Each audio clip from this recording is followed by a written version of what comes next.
تمام تعریفیں اللہ تبارک و تعالیٰ کے لیے جو خالق کائنات بھی ہے، مالک ششجہات بھی، جو احد بھی ہے، صمد بھی ہے، جس کی شان لم یلد بھی ہے ولم یولد بھی۔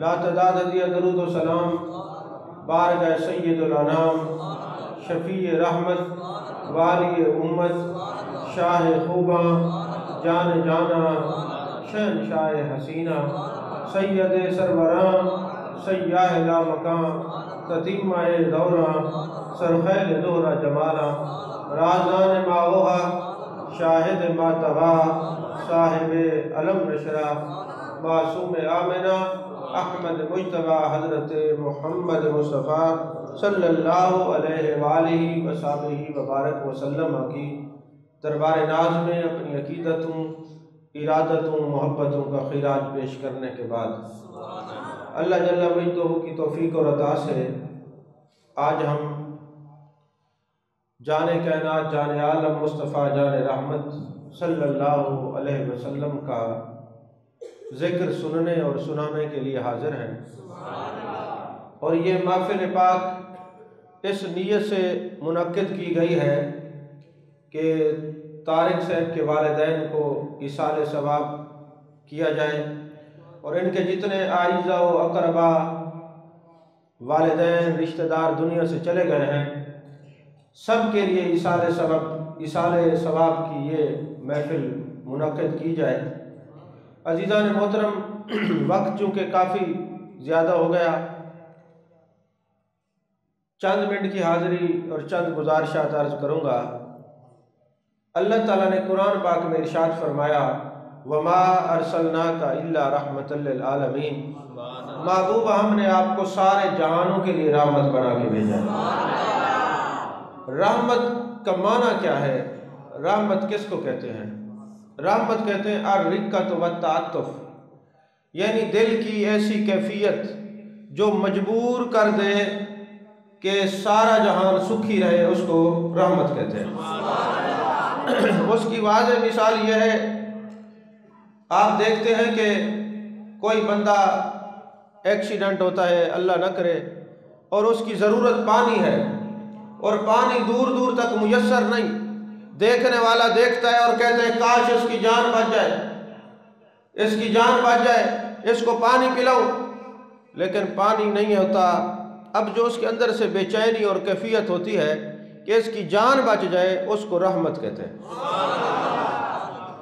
تو میرے آقا کریم صلی اللہ علیہ وسلم رحمت للعالمین ہے۔ آپ زمین کے لیے رحمت، آسمان والوں کے لیے رحمت، چرند کے لیے رحمت، پرند کے لیے رحمت، حشرات الارض کے لیے رحمت، جوانوں کے لیے رحمت، بچوں کے لیے رحمت، عورتوں کے لیے رحمت، بیوہ و مساکین کے لیے رحمت، زندوں کے لیے رحمت، حتیٰ کہ جو دنیا سے چلے گئے مردوں کے لیے بھی آپ رحمت ہیں۔ اس لیے جان کائنات صلی اللہ علیہ وسلم نے ارشاد فرمایا، حیاتی خیر لکم و مماتی خیر لکم، لوگوں میری حیات بھی تمہارے لیے خیر ہے، میرا وصال بھی تمہارے لیے خیر ہے۔ یا رسول اللہ صلی اللہ علیہ وسلم، آپ کی حیات خیر ہے یہ تو سمجھ میں آتا ہے، وصال آپ کا کیسے خیر ہے؟ فرمایا ہم دنیا میں آئے ہیں تمہاری ہدایت کے لیے، اور دنیا سے گئے ہیں تمہاری شفاعت کے لیے۔ اور اللہ کا قانون یہ ہے، وَمَا كَانَ اللَّهُ لِيُعَذِّبَهُمْ وَأَنْتَ فِيهِمْ، محبوب جہاں آپ جلوہ گر ہوں گے وہاں عذاب نہیں ہوگا۔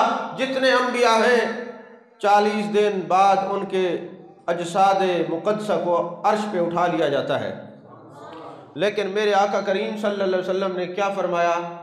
جبریل جب میں دنیا سے چلے جاؤں میرے جسم مقدسہ کو زمین پہ رکھا جائے، زمین پہ رہنے دیا جائے۔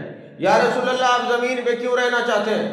فرمایا اللہ نے قرآن میں فرمایا وَمَا كَانَ اللَّهُ لِيُعَذِّبَهُمْ وَأَنْتَ فِيهِمْ، محبوب جہاں آپ جلوہ گر ہوں گے وہاں عذاب نہیں ہوگا، میری قبر انور کو زمین پہ بنایا جائے تاکہ میرا جسم مقدسہ زمین پہ رہے، اور یہ لوگ عذاب الہی سے بچ جائیں۔ اور زمین پر مزار ہونا یہ بھی لوگوں کے لیے رحمت ہے، زمین کے اندر آپ کے جسم کا ہونا تب بھی رحمت ہے، زندوں کے لیے آپ کا مزار رحمت ہے، اور جو دنیا سے چلے جائیں قبر میں میرے مصطفیٰ کا جسم ان کے لیے رحمت ہے۔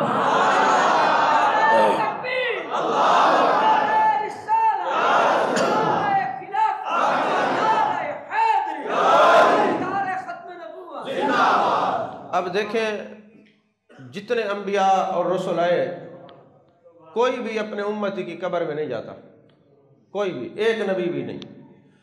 واحد میرے مصطفیٰ کریم صلی اللہ علیہ وسلم ہیں جو اپنے امتی کی قبر میں جاتے ہیں۔ حضرت آدم علیہ السلام سے لے کر عیسیٰ علیہ السلام تک کوئی نبی اپنے امتی کی قبر میں نہیں جائے گا۔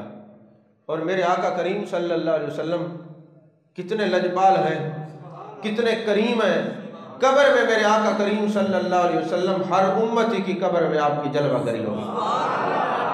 اور پھر بات یہاں تک ختم نہیں ہوئی، میں پہلے بھی کئی بار یہ کہہ چکا، آپ سنتے رہتے ہیں کہ جب بندہ دنیا سے چلا جاتا ہے اس کے اعمال منقطع ہو جاتے ہیں، لیکن اس کے کندھوں پہ بیٹھنے والے فرشتے اللہ کی بارگاہ میں عرض کرتے ہیں، میرے مالک یہ بندہ 100 سال زندہ رہا، آج دنیا سے چلا گیا ہے، ہمیں عرش پہ جگہ عطا فرمائی جائے۔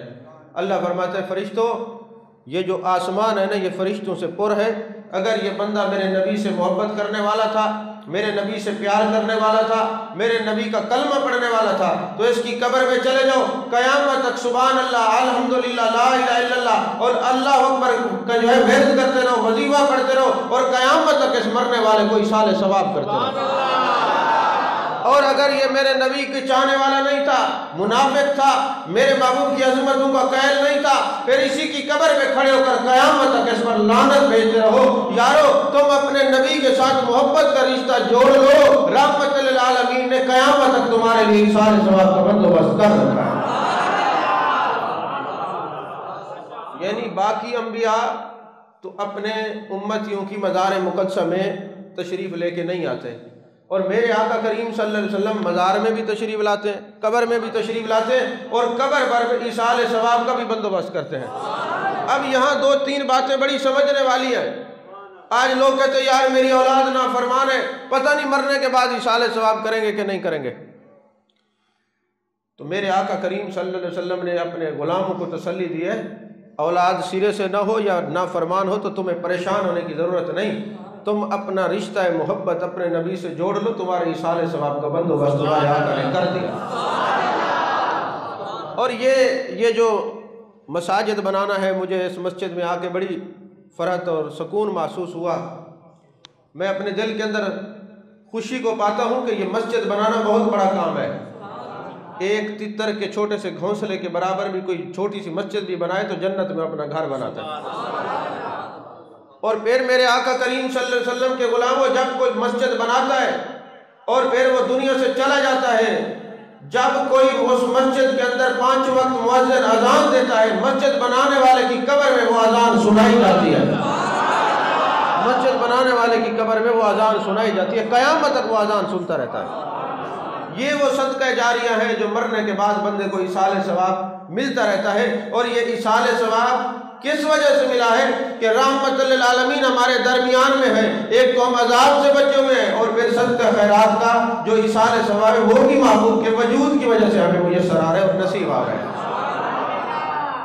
عزیزان محترم، زندوں کے لیے رحمت، جو دنیا سے چلے گئے ان کے لیے رحمت، اور میرے آقا اتنے رحمت للعالمین ہیں کہ آپ تو جانوروں پر بھی رحمت کرنے والے ہیں، جیسا کہ جان کائنات جان عالم مصطفیٰ جان رحمت صلی اللہ علیہ وسلم ایک جنگ سے واپس آ رہے ہیں تو دیکھا کہ ایک کتیا اپنے بچوں کو دودھ پلا رہی ہے۔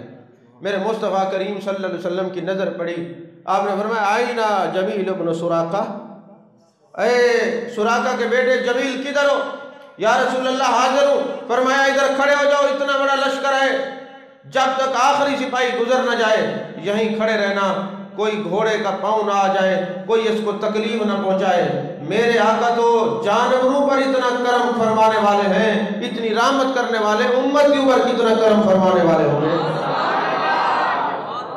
عزیزان محترم، جان کائنات جان عالم مصطفیٰ جان رحمت صلی اللہ علیہ وسلم کی عظمت اور شان آپ پڑھیں تو قرآن مجید قرآن رشید میں کہیں اللہ نے فرمایا وَمَا أَرْسَلْنَاكَ إِلَّا رَحْمَةً لِّلْعَالَمِينَ، اور کہیں فرمایا یا ایھا النبی اِنَّا أَرْسَلْنَاكَ شَاهِدًا، اور کہیں فرمایا اِنَّا أَعْطَيْنَاكَ الْكَوْثَرَ، اور کہیں فرمایا وَالضُّحَىٰ وَاللَّيْلِ إِذَا سَجَىٰ۔ آپ پورے قرآن کو پڑھیں تو جان کائنات جان عالم مصطفیٰ جان رحمت صلی اللہ علیہ وسلم کے شعر خود رب نے بیان فرمائے ہیں۔ پوری